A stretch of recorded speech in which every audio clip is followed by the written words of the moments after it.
Yeah,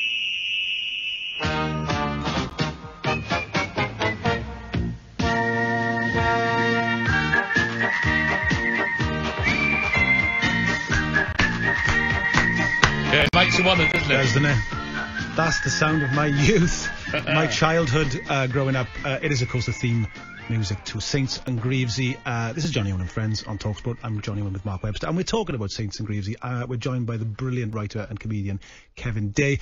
Me and Mark just said there, Kevin, and we said, let's just let Kevin go on this. The daddies, really, of the modern football programme as we know it now, the fantasy footballs and the soccer AMs. Before that, very po-faced, these two were the masters, weren't they, of making football fun? Yeah, well, good morning. You two, obviously, are now the masters of making. Thank you. Yeah, there we are. There's that 20 quid.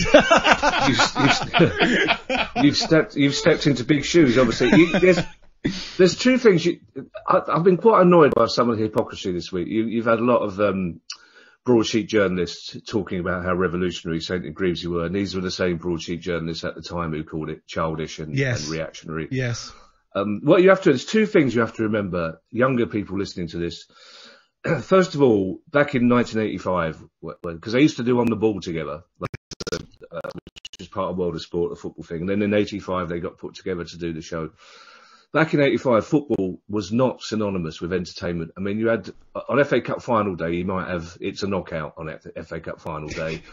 And Mark Webster will remember this. On the big match every Christmas, Peter Taylor was invited on to do his Norman Wisdom, of course. How could you forget? That was the treat. That was the Christmas treat. That was every year. Taylor came on to do his Norman Wisdom impression. So this was a completely new environment. But also, football at the time was at its lowest ebb. Football was the most hated. The government hated football. The press hated football. Football was considered a hooligan-based working-class sport facility. So those two, as far as I'm concerned, those two started the rehabilitation of football. I agree. Basically, I mean, it was taken on by people like Nick Hornby and Gazza crying and all sorts, but it was those two who did it first, and it was a strange thing. Because I loved it, but in the same way I loved Doctor Who. I thought it was very good, but for other people. Yeah.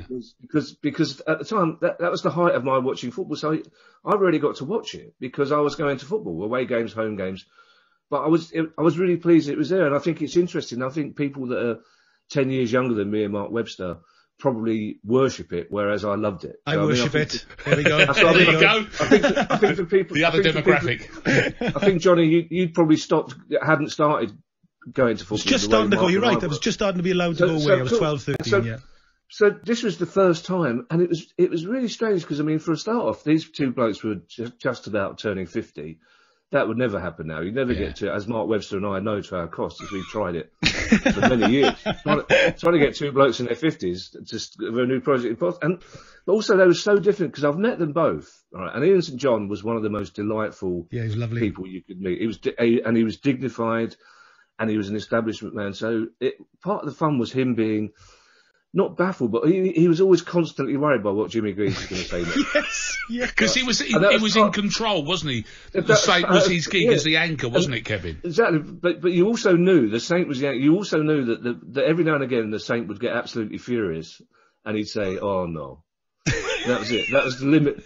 Oh no, Jimmy. And that was the limit of his fear, because Jimmy Greaves was funny, but he was also cynical and bitter. Because remember, it was only he was broken by football. This was only 2 decades after the World Cup. You know, the saddest image of the 1966 World Cup final was Jimmy Greaves at the end being forced on the pitch by Alf Ramsey to take part. So Greavsie was really cynical about it. So suddenly you had this programme where these two people that you knew of as footballers were suddenly out of nowhere they weren't even taking the mickey because they were just saying the sort of things that they were pointing stuff out. And part of it was they had no choice, because somebody sent me their take on 1989 Palace beat Brighton 2-1, but it's a game with 5 penalties. Oh, I seen it the other day. I watched it. Brilliant. But the reason, because they analyse it, but there's only one camera and one camera angle, so they can't really tell whether they're penalties or not. No. So what they do to fill the 3 minutes is take the piss out of the referee. Yes, and what's great is the voice they put on it. If you're out there now, just Google 1989 Crystal Palace against Brighton, Saints and Greavsie. There's a bit where the referee keeps running to the corner every time he watches, and they go, off he goes, there he goes. Like a greyhound at a trap, isn't he? It is very funny. Which is brilliant. But the brilliant thing about that is because I was at the game, and of course you notice that as a fan, you go, "What the referee?" But until then, nobody else would have pointed that out on television. Brian Moore or Jimmy Greaves would never, or Jimmy Hill, they would have said, look, it's terrible the way the players are crowding the referee. They wouldn't have dreamt of laughing at the way the referee's knees were going up and down in the same way that St. and Greavsie did. So you kind of went, oh, this is great, this is new and it's different. And there's no doubt, to come back to what you said at the start, Johnny, it was, you can never argue that fantasy football wouldn't have happened without it, or all the other stuff. But I think it would have taken a lot longer for it to happen. Yes, they opened the door. I don't think St. and Greavsie deliberately did that. I don't think that they would have ever sat down at a meeting and said, look, we need to really take football down. We really need to get. They just said, let's. I think the best description somebody said of Jimmy Greaves, that he was like, every now and again you're in town and you're getting a taxi and you recognise a taxi driver and you think, oh, I'm going to get in his taxi because he's funny. Yeah. And that'd be your guy. That was exactly. The show. Kevin, absolutely brilliant. Mate. Cheers, Kevin. Yes. That sums it up perfectly. That does. So Kevin, just quickly, Saints Greavsie, he summed it up perfectly. It opened the doors for all those other shows, which we're now living in this world with 24-hour coverage, and people can have fun, and we can do a show like this about football, culture, and all the rest.